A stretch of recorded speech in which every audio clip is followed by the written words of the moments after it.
why should we not train for flexibility? Why should we not just like go and touch our toes for 30 minutes or whatever? Because we will get better at touching our toes that way. You will, but you'll also get a huge head rush from all the blood rushing there after 30 minutes.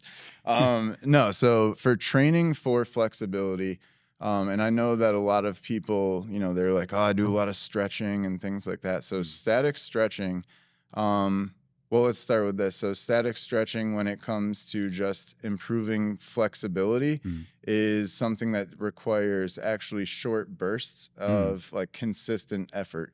So you don't necessarily have to do it for 30 minutes, but if you did it multiple times a week, maybe even multiple times a day for like 20 to 30 seconds, it actually, studies have shown that it gives you a better effect long term.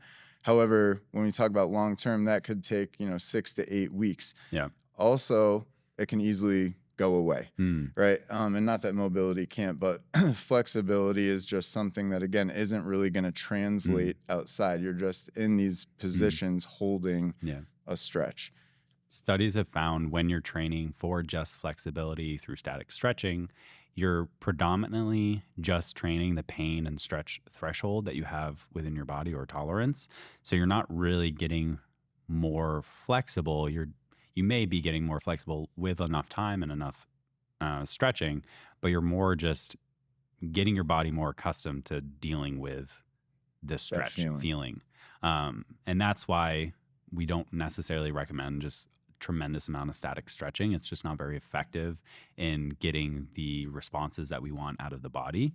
And on top of that, with flexibility, and specifically our demographic here, adults over 40, the flexibility training hasn't shown that it carries over into other actions of daily life. And that's ultimately what we're trying to do here in the gym, is get better at daily life activities, getting up from chair, walking upstairs, walking, hiking, doing anything that just kind of like makes your life your life.